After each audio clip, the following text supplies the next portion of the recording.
Assalamualaikum warahmatullahi wabarakatuh. Oke anak-anak ya, bagaimana kabarnya di rumah? Pasti ya, insya Allah semuanya pasti sehat. Tapi jangan sampai lupa, ada yang belum pasti kalian lakukan, yaitu bersyukur. Syukur itu dengan sholat ya, bersedekah, melakukan perbuatan baik itu adalah bentuk rasa syukur. Sudah berbuat baik hari ini? Kalau belum, mulai hari ini kita selalu berbuat baik dengan mematuhi perintah kedua orang tua ya. Oke, anak-anak, sebelum kita mulai pelajaran sirah pada pagi hari ini, marilah kita membaca Bismillah bersama-sama. Bismillahirrahmanirrahim. Semoga dengan bacaan Bismillah belajar kita menjadi berkah. Oke anak-anak, Pak Ustadz mau mengingatkan kembali ya, nama-nama Nabi yang wajib diketahui ada 25 ya, ada 25. Oke, apa saja? Nah, mungkin ada yang sudah tahu lagunya, ada yang masih belum tahu, tapi insya Allah banyak yang tahu ya. Nanti bisa disetel di YouTube lagu-lagunya. Mau tahu? Oke, kita bernyanyi bersama-sama ya. Siap? Oke, kita mulai 1, 2, 3. As-salatu ala nabi, wassalamu ala rasul, wal anbiya'il mursalin, kulluhum mukramun. Selawat ke atas Nabi, sejahtera ke atas Rasul. Nabi-nabi yang diutuskan, mereka semua adalah mulia.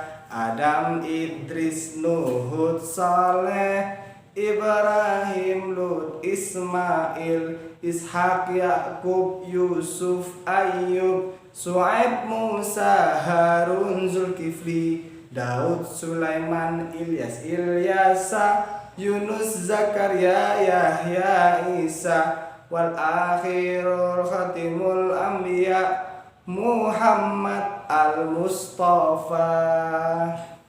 Begitu ya. Nah, nanti bisa dicek lagu-lagunya di YouTube ya. Oke, setelah kita mengulang kembali ya hafalan kita tentang nabi-nabi dan rasul yang wajib diketahui, nah kita akan masuk ke dalam bab yang baru ya, yaitu kisah tentang Nabi Sulaiman alaihi salam ya.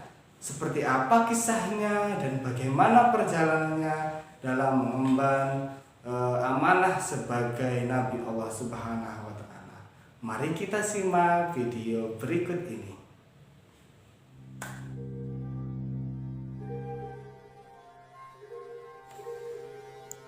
Nabi Sulaiman adalah putra dari Nabi Daud alaihi salam.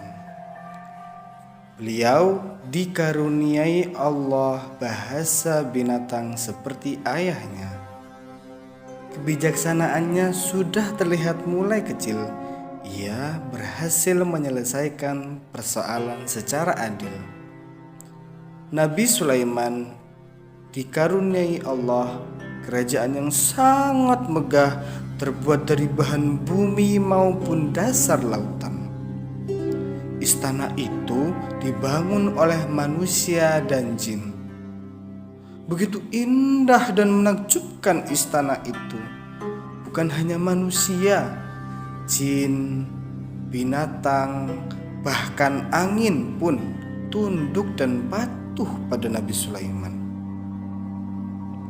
Suatu hari Nabi Sulaiman dan pasukannya hendak melewati suatu tempat yang di situ terdapat banyak sekali sarang semut. Melihat kedatangan Nabi Sulaiman dan pasukannya, kumpulan semut itu lari pontang-panting untuk menyelamatkan diri masuk ke dalam sarang.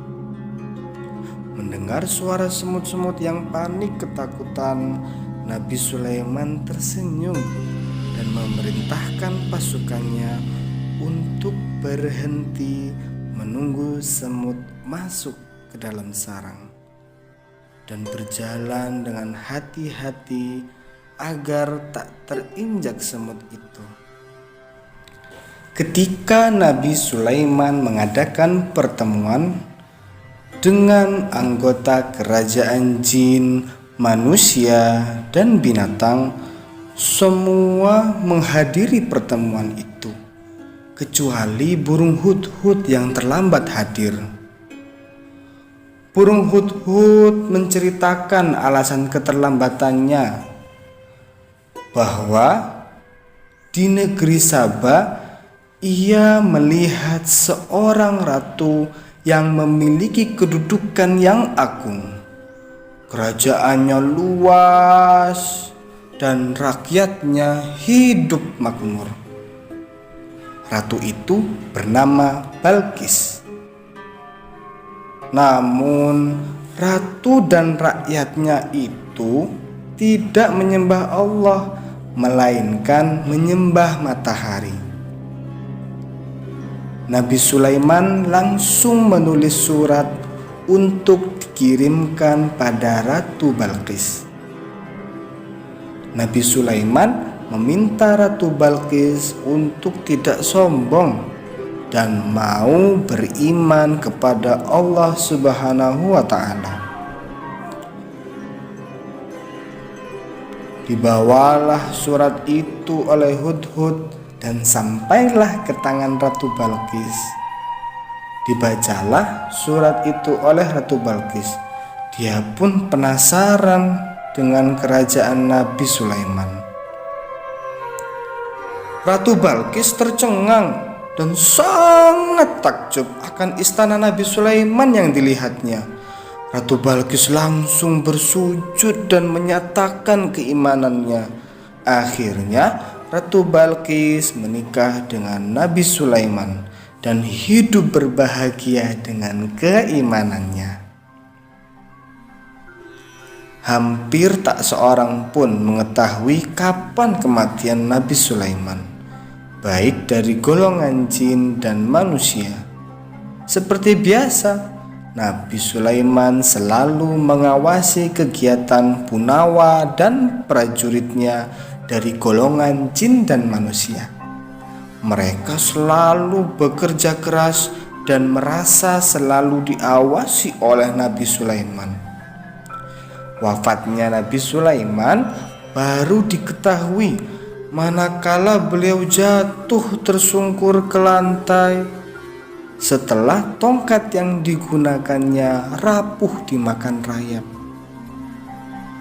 Begitulah Nabi Sulaiman mengajarkan bahwa kekuasaan dan kekayaan hendaklah digunakan untuk beribadah kepada Allah Subhanahu wa Ta'ala. Harta dan kedudukannya tidak mengalahkan keimanan, sehingga Allah memilihnya menjadi utusannya. Oke anak-anak, setelah kalian menyimak video tentang kisah Nabi Sulaiman dan wafatnya Nabi Sulaiman, nah di buku kalian ya yang sudah saya bagikan lewat WA, lewat bundanya masing-masing, di halaman 40 coba bisa disimak ya. Banyak hikmah yang bisa kita ambil dari kisah Nabi Sulaiman. Yang pertama, tidak sombong dengan apa yang kita miliki. Nah, tidak sombong dengan apa yang kita miliki. Jadi meskipun Nabi Sulaiman bergelimang harta dan kekuasaan dan menjadi raja dari jin, manusia, dan binatang pada waktu itu, dia tetap beribadah kepada Allah Subhanahu wa Ta'ala dengan melaksanakan sholat ya. Berarti itu dia selalu bersyukur kepada Allah atas pemberian kepadanya ya.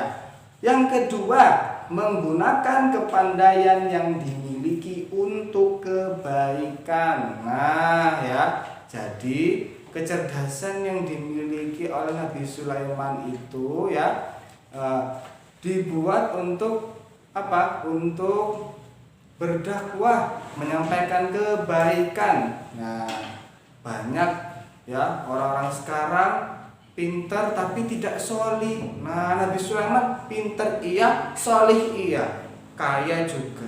Siapa yang mau? Pasti semua mau ya. Nah, selain pandai kita harus jadi orang yang solih ya, supaya kita selalu menggunakannya dengan kebaikan. Yang ketiga, menyayangi dan mengasihi makhluk ciptaan Allah. Terlihat ketika Nabi Sulaiman hendak melewati tempat yang di sana banyak sekali sarang semut. Nah, bayangkan Nabi Sulaiman yang sangat gagah kaya dan punya kuasa harta benda dan punya banyak prajurit, suruh berhenti prajuritnya karena Nabi Sulaiman mendengar ada semut yang menghindari Nabi Sulaiman supaya tidak terinjak. Masya Allah ya. Meskipun Nabi Sulaiman kaya, tapi dia tetap menyayangi hewan atau orang-orang yang di sekitarnya. Nomor 4, selalu mengingat Allah meski dalam keadaan yang berlebih. Nah, seperti yang nomor 1 tadi ya. Jadi harus ingat Allah, selalu beribadah meskipun kita dalam keadaan kaya, susah maupun Nah, yang terakhir, memegang amanah dan bekerja keras.